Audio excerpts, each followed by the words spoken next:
ವಿದ್ಯೆ ದದಾತಿ ವಿನಯಂ. ಕೇಳಿ ಹುಡುಗರು, ವಿದ್ಯೆ ದದಾತಿ ವಿನಯಂ. ವಿನಯಂ ಯಾತ್ ಪಾತತ್ವಂ. ಪಾತತ್ವಂ ಧನ ಆಪ್ನೋತಿ. ಧನಾತು ತತಂ ಧರ್ಮಂ ಧರ್ಮಂ ತತಂ ಸುಖಮಂ. ಅಂದ್ರೆ ಮನುಷ್ಯನಿಗೆ ವಿದ್ಯೆ ಇದ್ದರೆ ವಿನಯ ಇರ್ತದಂತೆ, ವಿನಯ ಇದ್ದರೆ ಯೋಗ್ಯತೆ ಇರ್ತದಂತೆ, ಯೋಗ್ಯತೆಯಿಂದ ಅವನಿಗೆ ಹಣ, ಹಣದಿಂದ ಧರ್ಮ, ಧರ್ಮದಿಂದ ಸುಖ. Ultimately education leads to every success. ನಾನು 20 ವರ್ಷ ಹಿಂದೆ ನಮ್ಮ CM ಲಿಂಗಪ್ಪನವ್ರ ಕೈಯಲ್ಲಿ ಒಂದು ಇಂಜಿನಿಯರಿಂಗ್ ಕಾಲೇಜ್ ಮಾಡಿದ್ದೆ ನಮ್ಮ ರಾಮನಗರ ಕ್ಷೇತ್ರದಲ್ಲಿ. ನಾನೇ ಪ್ರೋತ್ಸಾಹ ಕೊಟ್ಟು ನೀನು ಮಾಡ್ಲಿಗಪ್ಪ ಅಂತೇಳಿ ನನ್ನ ಕೈಯಲ್ಲಿ ಸಹಾಯ ಮಾಡಿ ಒಂದು ಮಾಡಿಸ್ದೆ. ಆಗ ಹಿಂಗೆ ಹೋಗ್ಬೇಕಾದ್ರೆ ಇವತ್ತು ಬಾಂಗ್ಲಾದೇಶ್ ಪ್ರೈಮ್ ಮಿನಿಸ್ಟರ್ ಇದ್ದಾರಲ್ಲ, ಮೊಹಮ್ಮದ್ ಯೂನಿಸ್, ಕೇಳಿದಿರ ಹೆಸರು? ಮೊಹಮ್ಮದ್ ಯೂನಿಸ್ ಕೇಳಿದಿರ? ಬಾಂಗ್ಲಾದೇಶ್ ಪ್ರಶಸ್ತಿ ಗೊತ್ತಿದೆಯಾ ಮಕ್ಕಳ? ಮೊಹಮ್ಮದ್ ಯೂನಿಸ್ ಅಂತ ಈಗ ಬಾಂಗ್ಲಾದೇಶದ ಅಧ್ಯಕ್ಷರಾಗಿದ್ದಾರೆ, ಅಧ್ಯಕ್ಷರು ಪ್ರೈಮ್ ಮಿನಿಸ್ಟರ್ ಈಗ ಆಗಿದ್ದಾರೆ. ಅವರಿಗೆ ನೋಬೆಲ್ ಪ್ರಶಸ್ತಿ ಬಂದಿತ್ತು ಅವತ್ತಿನ ಕಾಲದಲ್ಲಿ. ಯಾಕೆ ಅಂತಂದ್ರೆ ಅವರು ನಮ್ಮ ಈ ಸೆಲ್ಫ್ ಹೆಲ್ಪ್ ಗ್ರೂಪ್ ಇದೆಯಲ್ಲ, ಆ ಸೆಲ್ಫ್ ಹೆಲ್ಪ್ ಗ್ರೂಪಲ್ಲಿ ಹಳ್ಳಿ ಹೆಣ್ಮಕ್ಳನ್ನೆಲ್ಲ ಸೇರಿಸಿ ಎಲ್ಲ 20 ಜನ ಸೇರಿಸಿ ಶ್ರೀಶಕ್ತಿ ಸಂಘ ಅಂತ ಮಾಡಿದ್ದೀವಲ್ಲ, ಅದಕ್ಕೆ ಅವರು ಒಂದು ಸಹಾಯ ಮಾಡ್ತಾ ಇರೋದಕ್ಕೆ ಅವ್ರಿಗೆ ಒಂದು ನೋಬೆಲ್ ಪ್ರಶಸ್ತಿ ಅವತ್ತಿನ ಕಾಲದಲ್ಲಿ ಕೊಟ್ಟಿದ್ರು. ಅವ್ರು ಕೇಳಿದಾಗ ಪ್ರೆಸ್ ಅವರು ಕೇಳಿದ್ರು, ಏನ್ ಹೇಳ್ತೀರಿ ಇವತ್ತು ಈ ಕೃಷಿಗೆ ಅಂತ. ಅವ್ರು ಏನ್ ಹೇಳಿದ್ರು ಅಂತಂದ್ರೆ, ಅವರು ಈ ಮಲ್ನಾಡು ಕಡೆಯವರು, ಆ ಭಾಗದ ಕರಾವಳಿ ಪ್ರದೇಶದವರು, ಸಮುದ್ರದ ಪಕ್ಕದಲ್ಲಿರುವಂತ ಒಂದು ಆ ಪ್ರದೇಶದವರು, ಅವ್ರು ಏನ್ ಹೇಳ್ತಾರೆ, if you feed a fish it is for a day, if you teach fishing it is for a life. ಅಂದ್ರೆ ಒಂದು ಮೀನನ್ನ ಕೊಟ್ಟರೆ ಒಂದಿನಕ್ಕೆ ಆ ಹೊತ್ತು ಊಟಕ್ಕೆ ಆಗ್ತದೆ, ಆದ್ರೆ ಮೀನು ಹಿಡಿಯುವಂತ ಕಲಗಾರಿಕೆಯನ್ನು ಕಲಿಸಿದ್ರೆ ಇಡೀ ಜೀವನ ಅವನ ಅನುಕೂಲ ಆಗ್ತದೆ. ಅವನು ಮೀನು ಹಿಡಿಯುವಂತ ಕಲಗಾರಿಕೆಯನ್ನು ಕೊಟ್ರೆ ಅಂತ ಹೇಳಿ ಅವರು ಹೇಳಿದಂತ ಮಾತು. ನಾನು ಯಾಕೆ ನಿಮ್ಗೆ ಹೇಳ್ತಾ ಇದ್ದೀನಿ ಅಂದ್ರೆ, ಇವತ್ತು ಏನು ನಾನು ಯಾಕೆ ನಮ್ಮ ಮಕ್ಕಳನ್ನೆಲ್ಲ ಕರೀರಿ, PUC ಮಕ್ಕಳನ್ನೆಲ್ಲ ಕರೀರಿ ಅಂತ ಶ್ರೀಕಂಠಗೆ ಹೇಳಿದೆ ಅಂತಂದ್ರೆ, ನೀವು ಬರೀ ಇಂಜಿನಿಯರ್ ಆಗಬೇಕು, ಡಾಕ್ಟರ್ ಆಗಬೇಕು ಅಂತ ಆಲೋಚನೆ ಮಾಡಕ್ ಹೋಗ್ಬೇಡಿ.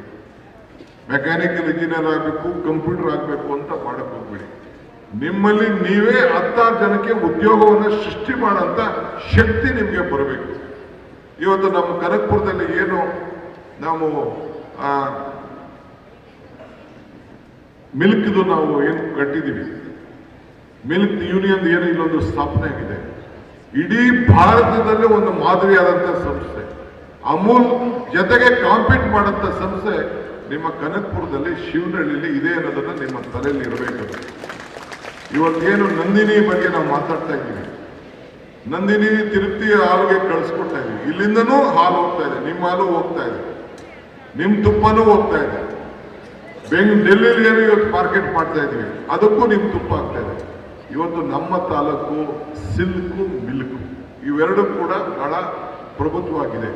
ಸಿಲ್ಕಲ್ಲೂ ಕೂಡ ನಾವು ಇಡೀ ದೇಶದಲ್ಲಿ ಅತಿ ಹೆಚ್ಚು ಸಿಲ್ಕನ್ನ ನಮ್ಮ ಜಿಲ್ಲೆಲೇ ನಾವು ತಯಾರು ಮಾಡ್ತಾ ಇದೀವಿ. ಸಿಲ್ಕು ಒಳ್ಳೆ ಬೆಲೆ ಇದೆ. ಸಿಲ್ಕಲ್ಲಿ ಬೆಳೀತಾ ಇರೋಂಥವ್ರು ಕೂಡ ಒಳ್ಳೆ ಬಹಳ ಪ್ರೊಫೆಷನಲ್ ಆಗಿ ಎಲ್ಲರೂ ಕೂಡ ಬಹಳ ಚೆನ್ನಾಗಿದ್ದಾರೆ. ಸೊ ನಿಮ್ಮ ಅಗ್ರಿಕಲ್ಚರು, ಹಾರ್ಟಿಕಲ್ಚರು, ಇವತ್ತೇನು ಫ್ಲಾರಿಕಲ್ಚರ್, ಇದು ನಮ್ಮ ಬೆಂಗಳೂರು ದಕ್ಷಿಣ ಜಿಲ್ಲೆಯಲ್ಲಿ, ಬೆಂಗಳೂರು ಜಿಲ್ಲೆಯಲ್ಲಿ ಹೊಸಕೋಟೆ, ದೇವನಹಳ್ಳಿ, ರಾಮನಗರ, ಚನ್ನಪಟ್ಟಣ, ಕನಕಪುರದಲ್ಲಿ ನೀವು ಮಾಡಿದ್ರೆ ಯಾರ ಹತ್ರಕ್ಕೂ ಕೂಡ ಹೋಗಿ ಉದ್ಯೋಗಕ್ಕೆ ಕೈ ಚಾಚುವಂತ ಪರಿಸ್ಥಿತಿ ನಿಮಗೆ ಬರುವುದಿಲ್ಲ. ಅದನ್ನ ನಿಮ್ಮ ತಲೆಯಲ್ಲಿ ಇಟ್ಕೊಳ್ಳಿ. You can be more financially sound. ಈಗ ಶ್ರೀಕಂಠು ವ್ಯವಸಾಯ ಮಾಡ್ತಾ ಇದ್ದಾರೆ, ನಿಮ್ಮ ಅಧ್ಯಕ್ಷರು ಈಸ್ ಎ BSc ಅಗ್ರಿಕಲ್ಚರ್. ನಾನು ಅವ್ರ ಮಗನ್ ಕೇಳಿದೆ ಮೊನ್ನೆ ಒಂದು ವಾರದಲ್ಲಿ, ನೀನೇನೋ ಮಾಡ್ತಾ ಇದೆಯಾ ಅಂತ. ನಮ್ಮ ಅಪ್ಪನ ನಾನು ನೋಡ್ಕೊಳ್ತಾ ಇದ್ದೀನಿ. ಈಗ ಬೇಕಾದಷ್ಟು ನೋಡಿ, 1 ಎಕರೆ 2 ಎಕರೆ 3 ಎಕರೆ ಮಾಡ್ತಾ ಇರೋಂಥವ್ರನ್ನ ಈಗ ಜನ ನೀವೆಲ್ಲ ಮದುವೆಗಳಿಗೆಲ್ಲ ಹೋಗಿ ನೀವು ನೋಡಿದ್ದೀರಿ, ಎಷ್ಟು ಫ್ಲಾರಿಕಲ್ಚರ್ಗೆ, ಹೂವುಗಳಿಗೆ ಎಷ್ಟು ಹಣ ಖರ್ಚು ಮಾಡ್ತಾ ಇದ್ದಾರೆ.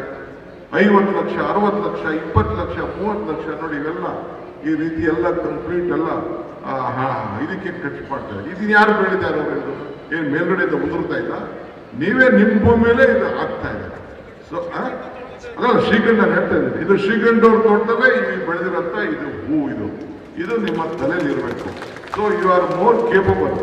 ನೀವು ನಿಮ್ಮ ಬರೀ ನೀನು ಹೋಗಿ ನಾನು ಬೆಂಗಳೂರು ಹೋಗಿ ಕಂಪ್ಯೂಟರ್ ಇಂಜಿನಿಯರ್ ಆಗಬೇಕು ಅಂತ, ನನ್ನ ಮಗಳನ್ನ ಒಬ್ಬಳು ದೊಡ್ಡವಳು ಇಂಜಿನಿಯರಿಂಗ್ ಸೇರಿಸಿ ಕಂಪ್ಯೂಟರ್ ಸೈನ್ಸ್ಗೆ, ಈಗ ಅವಳು ಇನ್ಸ್ಟಿಟ್ಯೂಷನ್ ನೋಡ್ಕೊಳ್ತಾ ಇದ್ದಾರೆ. ಇದು ಸಿಗ್ತಾ ಇದೆ ಎಲೆಕ್ಟ್ರಾನಿಕ್ ಅಂಡ್ ಕಮ್ಯುನಿಕೇಶನ್ ಏನು ಅದೇನು ಪ್ರಯೋಜನ ಆಗಲಿಲ್ಲ. ಈಗ ನನ್ನ ಮ್ಯಾರೇಜ್ ಮಾಡಿ ಇನ್ನೊಂದು ಎರಡನೇ ಮಗಳನ್ನ ನೀನು ಸಿವಿಲ್ ಸೇರ್ಕೊ ಮಗಳೇ ಅಂತಂದ್ರೆ ಅವ್ಳು ಡಾಕ್ಟರ್ ಆಗಬೇಕು ಅಂತ. ಇಲ್ಲ ನೀನು ಸಿವಿಲ್ ಸೇರ್ಕೋಬೇಕು. ಯಾಕೆಂದ್ರೆ ಈ ಸಿವಿಲ್ಲು ಎಷ್ಟಾದರೂ ಇನ್ಫ್ರಾಸ್ಟ್ರಕ್ಚರ್ ನಡೀತಾನೆ ಇರ್ತದೆ.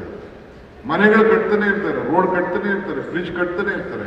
ಮನೆಗಳಾದ ತಕ್ಷಣ ರಿಪೇರಿ ಮಾಡ್ತಾನೆ ಇರ್ಬೇಕಾದ್ರೆ ಎಲ್ಲ ಕೂಡ ಈಗ ಬೇಕಾಗ್ತದೆ. ಸೊ ಬೆಳಗ್ಗೆ 8 ಗಂಟೆಯಿಂದ ರಾತ್ರಿ 8 ಗಂಟೆ ಒಳಗೆ ನೀನು ಕೆಲಸ ಎಲ್ಲ ಮುಗಿದೋಗ್ತದೆ. ರಾತ್ರಿ 8 ಗಂಟೆ ಮೇಲೆ ಆದರೂ 7 ಗಂಟೆ ಮೇಲೆ ಆದರೂ ನೀನು ಮನೇಲಿ ನೆಮ್ಮದಿಯಾಗಿ ನೀನು ಬದುಕ್ಬೋದು ಅಂತೇಳಿ ನನ್ನ ಮಗಳನ್ನ, ಎರಡನೇ ಮಗಳನ್ನ ನಾನು ಇಂಜಿನಿಯರಿಂಗ್ಗೆ, ನಾನು ಸಿವಿಲ್ ಇಂಜಿನಿಯರಿಂಗ್ ಸೇರಿಸಿದೆ. ಕೆಲವರು ನಗ್ತಿದ್ರು, ಏನು ಇಂಥ ಕೆಲಸ ಮಾಡ್ತಾ ಇದೆಯಾ ಅಂತ. ನನಗೆ ಗೊತ್ತಿದೆ ನನ್ನ ಸಮಾಜ ಏನು ಅನ್ನೋ ದೃಷ್ಟಿಯಿಂದ ನಾನು ಕೈ ಮಾಡಿ ನಾವು ಸ್ಟಾರ್ಟೆಡ್ ಆಕ್ಟಿವಿಟೀಸ್, ಕನ್ಸ್ಟ್ರಕ್ಷನ್ ಆಕ್ಟಿವಿಟೀಸ್ ಎಲ್ಲ ಈಗ ಶುರು ಮಾಡ್ಕೊಂಡು ಹೋಗ್ತಾ ಇದ್ದಾರೆ. ನಾನು ನಿಮ್ಗೆ ಯಾಕೆ ಹೇಳ್ತಾ ಇದ್ದೀನಿ ಅಂದರೆ you should be an entrepreneur. 10 ಜನಕ್ಕೆ ಉದ್ಯೋಗ ಕೊಡುವಂಥದ್ದು, ಬೇರೆಯವ್ರ ಹತ್ರಕ್ಕೆ ಉದ್ಯೋಗ ಕೆಲಸ ಸೇರ್ಕೊಳ್ಳೋದು ಬದಲು ನೀವು ಉದ್ಯೋಗವನ್ನ ನೀವೇ ಸೃಷ್ಟಿ ಮಾಡ್ಕೊಳ್ಳೋಂಥ ಶಕ್ತಿ.